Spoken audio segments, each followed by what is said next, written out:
नमस्कार, मैं हूं अजय और बड़ी खबर इस वक्त आ रही है जौनपुर से। पहले आपको यह बताए हैं, लव जिहाद पर सरकार कानून बनाएगी। ये बड़ी खबर बड़े दिनों से बड़ा मुद्दा बना हुआ था और अब आज खुद सीएम योगी आदित्यनाथ ने इसका ऐलान कर दिया है। उपचुनाव में एक रैली के दौरान जौनपुर में योगी का बड़ा ऐलान, लव जिहाद पर कानून बनेगा। यूपी में सरकार बनाएगी कानून। एक आदेश दिया है, शादी ब्याह के लिए धर्म परिवर्तन आवश्यक नहीं, और इसलिए सरकार भी निर्णय ले रही है कि हम लव जिहाद को सख्ती से रोकने का कार्य करेंगे।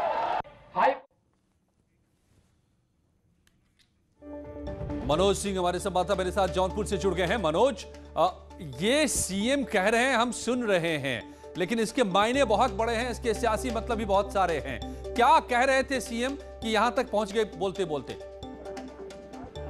देखिए अजय, जिस तरीके से जौनपुर के मल्हनी विधानसभा सीट पर जो उपचुनाव चला, सीएम खुद जो है मल्हनी की जनता को संबोधित करने आए थे। पार्टी के प्रत्याशी मनोज सिंह के समर्थन में रैली करने आ रहे थे।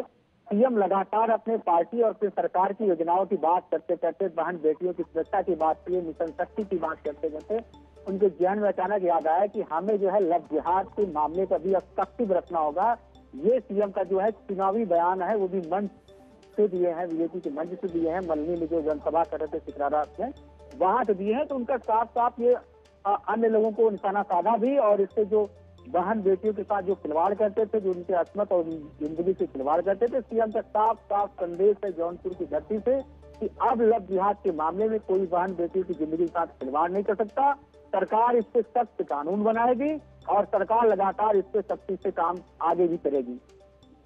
जी हाँ, तो जो जैसा हमारे संवाददाता मनोज बता रहे हैं, जौनपुर में आज रैली में सीएम योगी ने यह बड़ी बात कह दी है। कल ही हाई कोर्ट ने भी फैसला दिया था कि सिर्फ शादी के लिए शादी के मकसद से धर्म परिवर्तन जायज नहीं है और ये मंजूर नहीं है, ये गैर कानूनी है। और आज सीएम ने कह दिया कि अब हम कानून बना डालेंगे। उन्होंने भी जिक्र किया है कि जैसा हाई कोर्ट ने फैसला दिया है तो अब सरकार भी कानून बनाएगी। आपको बताया कि इससे पहले बहुत सारे मामले लव जिहाद के आते रहे हैं। कानपुर में दर्जनों मामले सामने आ चुके हैं और ये सवाल उठने लगे थे कि क्या कोई प्लानिंग के साथ कुछ लोग हैं जो लव को जिहाद के तौर पर चला रहे हैं और अब फांस कर, प्यार के जाल में फांस कर और फिर धर्म परिवर्तन कराते हैं। तो अब इस पर एसआईटी जांच भी सरकार ने बिठाई थी। पिछले दिनों संकेत मिले थे कि इंटरनेशनल इसमें फंडिंग भी हो रही है, ऐसे भी संकेत मिले थे। बहुत सारी बातें सामने आ रही थी। इसको लेकर मांग लगातार उठ रही थी कि लव जिहाद पर शिकंजा कसे सरकार, कानून बनाए। और अब आज सरकार ने तय कर दिया कि लव जिहाद के खिलाफ सरकार कानून बनाएगी। खुद सीएम योगी आदित्यनाथ ने यह बड़ा ऐलान कर दिया है उपचुनाव के दौरान। तो ये अपने आप में भी इसके मायने हैं कि उपचुनाव के रैली के मंच से इस बात का ऐलान कि लव जिहाद के खिलाफ कानून बनेगा। यकीन मानिए, पश्चिमी उत्तर प्रदेश में जो जिन सीटों पर चुनाव हो रहे हैं उस पर बड़ा असर पड़ेगा ये।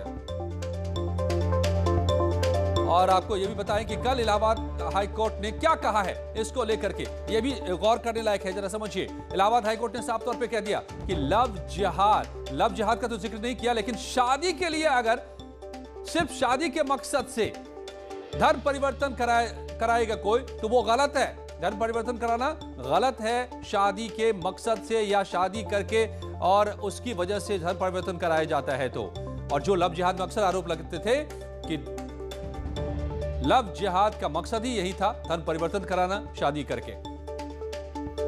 कोर्ट ने एक आदेश दिया है कि धर्म परिवर्तन के लिए शादी ब्याह के लिए धर्म परिवर्तन आवश्यक नहीं किया जाना चाहिए, इसको मान्यता नहीं मिलनी चाहिए, और इसलिए सरकार भी निर्णय ले रही है कि हम लव जिहाद को सख्ती से रोकने का कार्य करेंगे। एक प्रभावी कानून बनाएंगे।